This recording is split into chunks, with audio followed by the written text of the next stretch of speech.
Loyola Café.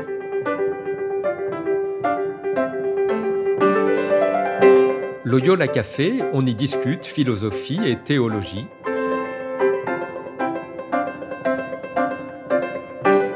C'est là que chaque semaine, Isabelle et Parnell dialoguent avec un enseignant des facultés Loyola Paris, le temps d'un café. L'émission d'aujourd'hui est animée par Parnell Ledaga.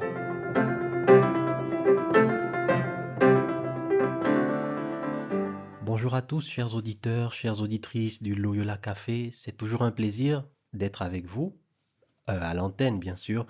Et aujourd'hui, nous allons discuter d'une femme philosophe au Moyen Âge. J'avoue que c'est un projet qui moi-même me passionne, me fascine, parce que c'est un cliché, mais à chaque fois que j'entends parler de Moyen Âge, j'ai toujours cette idée de période rétrograde, de personnes un peu étranges.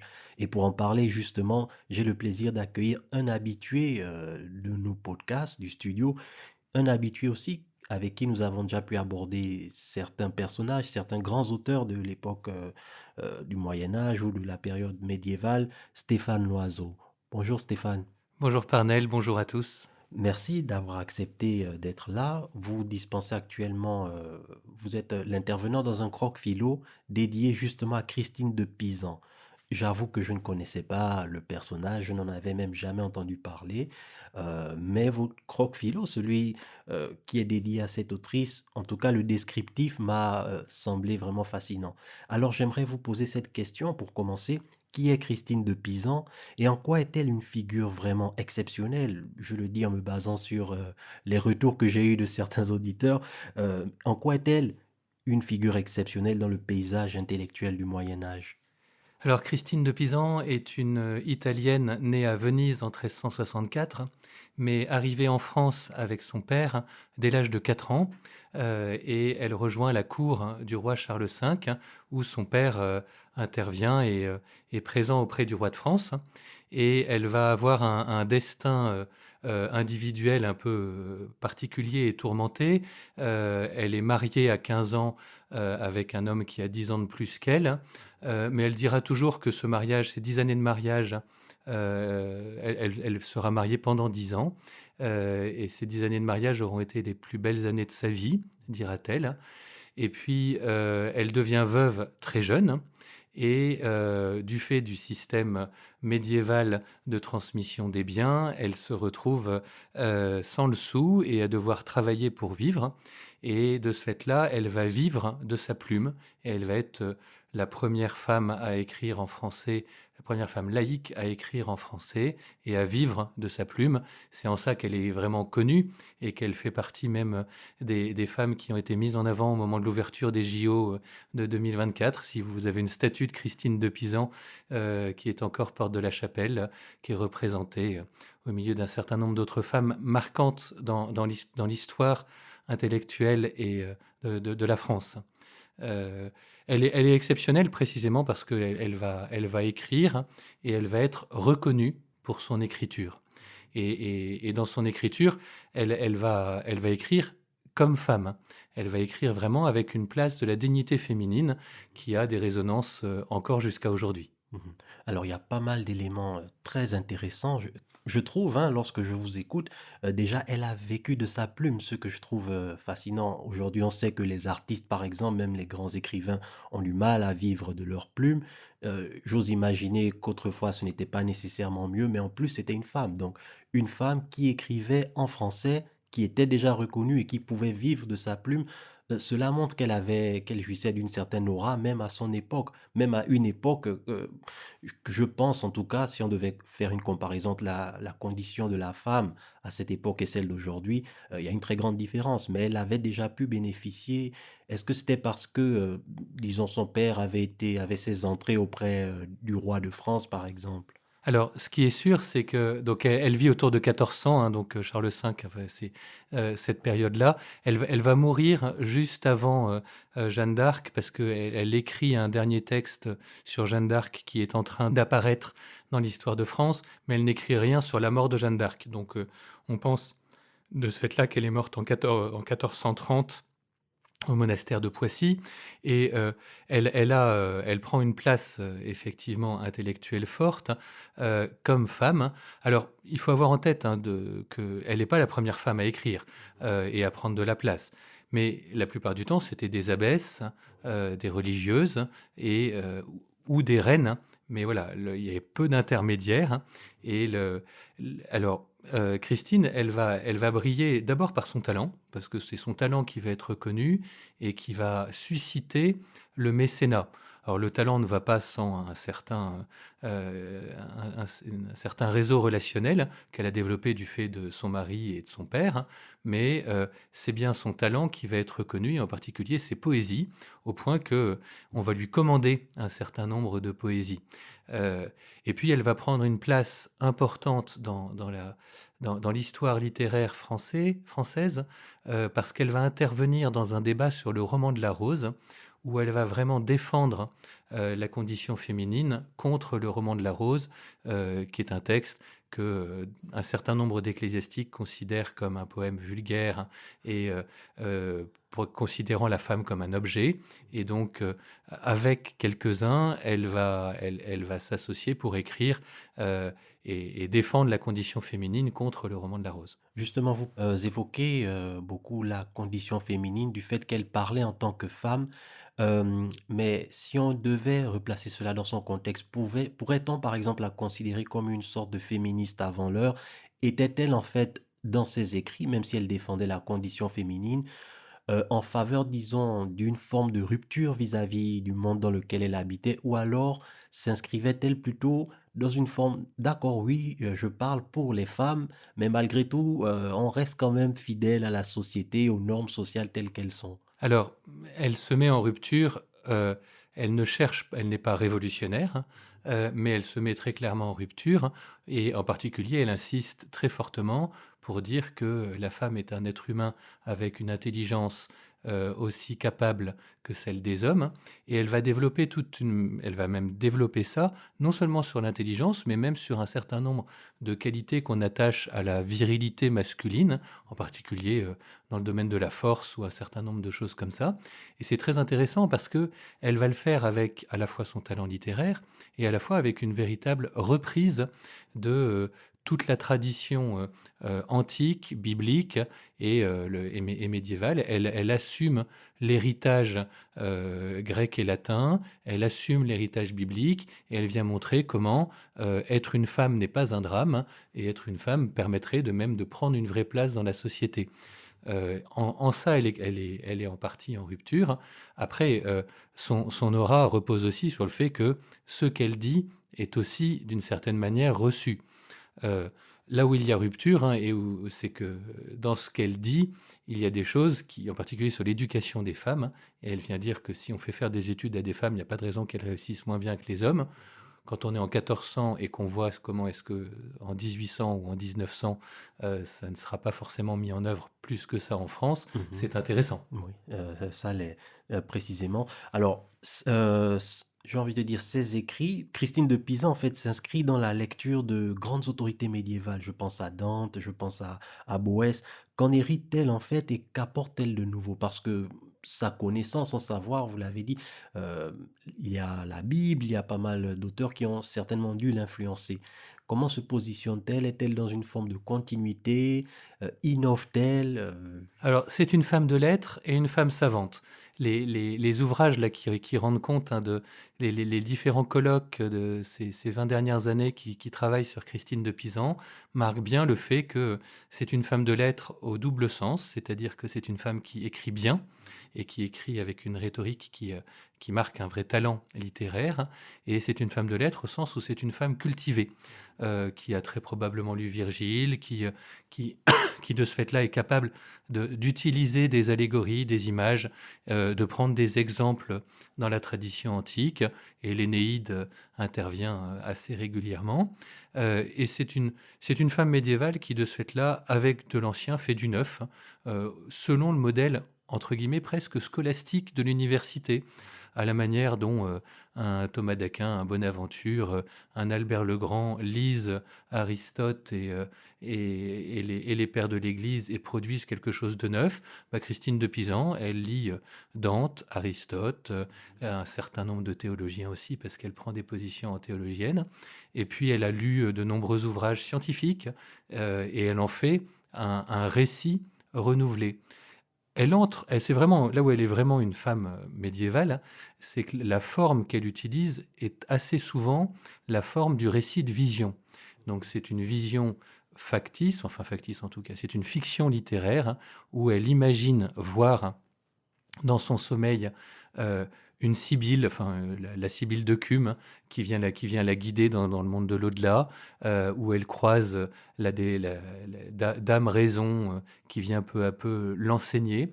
Et c'est en ça, hein, qu'elle assume l'héritage de Boès ou de Dante. Je vous rappelle que Dante, le début de la Divine Comédie, c'est bien précisément dans une sorte d'une nuit de l'esprit qu'il fait l'expérience de cette grande traversée de l'enfer, du purgatoire et du paradis, ou de Boès qui, dans la consolation de la philosophie, dans le fond de sa prison, alors qu'il désespère de la vie, a cette expérience de dame philosophie qui lui apparaît pour lui dire « attache-toi au bien ultime et laisse les souffrances de ce jour car elles ne te servent à rien ». Et là où Christine s'inscrit dans la continuité, non seulement elle propose un récit de vision, mais elle cite explicitement Boès en disant à la manière dont Boès a eu un songe, moi aussi, et à la manière dont Dante a été accompagné par Virgile, je suis accompagné par la Sibylle de Cume. La Sibylle de Cume c'est une mise en abîme, hein, des deux auteurs, hein. La Sibylle de Cume, c'est celle qui conduit Énée dans l'Énéide de Virgile, qui conduit Énée jusqu'à son père Anchise. Donc elle assume l'héritage médiéval et elle en fait quelque chose de neuf avec son propre talent. En soi, elle se comportait comme, j'ai envie, pas n'importe quelle, mais comme les autres érudits de son temps. Il n'y avait pas quoi que ce soit qui aurait pu la distinguer de ce que faisaient déjà d'autres érudits à son époque. Tout à fait. Enfin, elle s'inscrit, elle dit qu'elle va écrire comme un homme, au sens où précisément elle assume les méthodologies de l'époque, et elle est à la pointe même des connaissances locales lorsqu'on voit les descriptions qu'elle fait de la géographie ou les listes qu'elle utilise pour décrire les plantes. Enfin, elle fait des petites encyclopédies au sein de ces différents éléments. Ça ressemble beaucoup à ce qu'un Barthélemy Langlais faisait à la fin du XIIIe siècle, illustré comme encyclopédie. Enfin, il y a régulièrement des modélisations où, comme femme de lettres et comme femme de science, elle utilise le matériau disponible et elle le présente de manière originale. Et justement, sur ce que vous dites là, la méthodologie des savants de son époque, mais malgré tout, peut-on la considérer comme une figure politique en son temps? Parce que j'aimerais revenir sur cette question de vivre de sa plume. Quelque chose qui me fascine quand on sait qu'aujourd'hui, même aujourd'hui en 2026, il est difficile, par exemple, pour un artiste de vivre de son art, pour un écrivain de vivre de sa plume, mais elle vivait déjà de sa plume. Je suppose, hein, contrairement aux représentations que nous pouvons avoir, même les artistes d'autrefois ne vivaient pas tous forcément de leur art, de leur peinture. Ce n'était pas nécessairement. Faudrait que nous retirions de nos esprits cette vision un peu romantique que nous avons des auteurs, des artistes d'autrefois. Et alors, elle qui pouvait vivre de sa plume, est-ce que ça la démarquait un peu d'autres érudits de son temps, principalement masculins par exemple? Alors, c'est pas forcément le bon créneau pour regarder la dimension politique de Christine. C'est pas forcément parce qu'elle vit de sa plume. On voit bien comment Ronsard déjà vivait de sa plume, et Ronsard reçoit les éloges de ses contemporains et a déjà les, les- la couronne de laurier qui lui est donnée et la gloire déjà sur cette terre. Donc, il y a quand même déjà une vraie capacité pour des hommes de lettres, hein, de vivre de leur plume. En revanche, ce qui est certain, c'est que la place que va prendre Christine, c'est dans les thèses politique qu'elle apporte, parce qu'elle vient proposer une philosophie politique assez forte, fondée sur à la fois les vertus du prince. Elle vient raconter la manière dont Charles V est l'homme le plus extraordinaire qu'elle ait jamais rencontré et qui possède les multiples vertus, mais à travers ça, elle dessine en fait le bon prince, celui qui mérite, du fait de ses qualités intellectuelles, vertueuses, de bon sens, de gouvernement, comme celui qui mérite de pouvoir gouverner. Et dans son ouvrage La Cité des Dames, elle vient marquer le fait qu'il y a une vraie place politique à donner aux femmes, en particulier le fait de leurs vertus, et de leurs vertus multiples, pas le fait qu'elles sont gentilles et sympathiques, mais le fait justement qu'elles sont que la force, que la constance, que le discernement, tout un certain nombre d'éléments sont développés par de multiples exemples dans la tradition chez des femmes et marquent de ce fait-là le fait qu'elles ont une capacité politique de s'investir dans la vie de la cité. Et ça, je crois que c'est vraiment une des caractéristiques politiques de, de Christine. D'accord, alors, avant de rendre l'antenne, j'aimerais quand même poser cette dernière question. Euh, Pourquoi la lire aujourd'hui? Parce que c'est vrai, il y a pas mal d'éléments très intéressants dans ce que vous venez de dire, mais si on devait retenir quelque chose d'elle, euh, quelle serait la pertinence de sa pensée aujourd'hui? En quoi, en fait, peut-elle nous inspirer sur des questions, disons, de justice, de dignité, de reconnaissance? Pourquoi, par exemple, avez-vous décidé euh, d'animer ce croque-philo sur Christine de Pisan? Alors, je dirais qu'il y a trois éléments chez Christine qui sont un certain modèle pour nous aujourd'hui. Il y a cette grande confiance dans l'intelligence, d'abord, hein. Ensuite, il y a cette conscience de l'égalité entre l'homme et la femme, hein, et cette prise de conscience que la réalité civique, la société n'existera pas sans la responsabilité de chacun. Et ça, je crois que c'est trois éléments qui sont très intéressants pour nous aujourd'hui. La confiance dans l'intelligence, là où Christine se démarque de Dante, par exemple, c'est que elle vient dire que la raison naturelle permet quand même de choisir le bien, de discerner entre le bien et le mal, et qu'il y a bien une participation à la vie divine, mais que c'est pas d'abord la peur de l'enfer qui fait qu'on va agir bien, mais que c'est d'abord le discernement du bien qui permet d'agir bien. Et que pour ça, il suffit de lire les anciens, de lire l'Énéide. Donc, écoutez Christine, lisez l'Énéide de Virgile. Je crois que cette confiance dans l'intelligence, c'est vraiment cette idée, la culture devrait nous aider, la culture intellectuelle devrait nous aider à voir le bien, le choisir volontairement. Ensuite, il y a cette dimension vraiment de l'égalité entre l'homme et la femme. Je pense qu'il y a une vraie pertinence aujourd'hui à réentendre, hein, Certainement, oui. que lorsqu'on voit un certain nombre de régressions rapportées à il y a quelques années, Christine vient nous rappeler qu'en 1400, il y avait déjà un certain nombre de voies pour fonder rationnellement le fait que deux êtres humains, qu'ils soient hommes ou femmes, sont bien égaux en dignité, en capacité intellectuelle, en capacité de prendre leur place dans la cité. Et le dernier élément, c'est qu'en fait, elle a eu cette responsabilité familiale qui a fait qu'elle a dû travailler, qu'elle a dû s'investir pour gagner sa vie, et qu'elle n'a pas attendu un bien providentiel qui lui tomberait tout cru dans son écuelle, mais qu'elle s'est prise par la main en disant, en fait, si je veux prendre ma place dans la société, ça passe par mon travail. Et il y a cette responsabilité intérieure de dire la société n'existera pas sans mon investissement individuel. Voilà, moi je crois que c'est vraiment trois aspects en tout cas que je trouve assez marquants sur Christine de Pisan et qui viennent éclairer cette fin du XIVe siècle de manière assez intéressante. Elle n'est pas Jeanne d'Arc et elle n'a pas les honneurs rendus à la guerrière depuis le début du XXe siècle, hein, mais elle a vraiment cet apport de l'intelligence et qui vient dire dans une vie laïque et dans une société de plus en plus laïcisée, il y a une vraie place pour une chrétienne laïque pour réfléchir, prendre sa place dans la société et pouvoir engager cette égalité entre l'homme et la femme. Mhm. Alors, un personnage vraiment fascinant, j'aimerais tellement pouvoir en entendre davantage, mais c'est possible, hein. Si on s'inscrit à votre croque-philo, justement, j'aimerais que vous en touchiez deux mots. Ce n'est pas un cours, les croque-philo, c'est une séance, je crois, tous les mercredis, c'est Les ça? croque-philo, c'est 5 jeudis midi, et c'est pendant 3 quarts d'heure, 5 petits éléments, d'entrée dans l'œuvre de Christine de Pisan, parce que nous n'avons pas le temps d'en faire complètement le tour, hein, mais c'est juste essayer de pointer, bah, justement comment elle reçoit, elle s'inscrit dans la tradition de Dante Boès en proposant quelque chose de neuf, comment, elle a une certaine idée de la France et du gouvernement politique à partir des vertus qu'on peut avoir, comment la femme n'est pas un objet, mais bien quelqu'un qui a une place sociale à prendre. C'est ces éléments-là qu'on va essayer de mettre en lumière au fur et à mesure. Et c'est gratuit, tout le monde, n'importe qui peut y participer gratuitement. L'entrée est tout à fait gratuite. D'accord, intéressant et c'est très bon à savoir.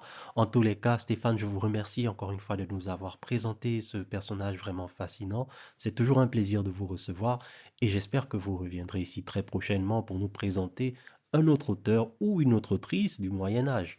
Merci beaucoup et oui, très probablement à bientôt. À bientôt. Quant à vous tous, chers auditeurs et auditrices du Loyola Café, je vous remercie de votre écoute et de votre fidélité. Je vous donne rendez-vous dans 15 jours. D'ici là, portez-vous bien. À très bientôt. Au revoir.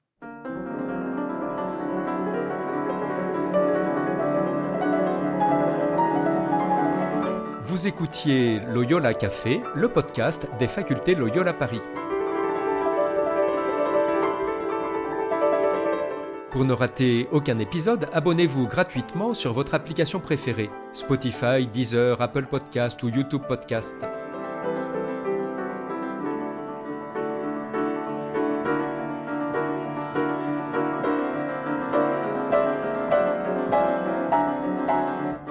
Et sur notre site internet www.loyolaparis.fr, découvrez l'ensemble de nos cours et conférences en philosophie et théologie. À bientôt.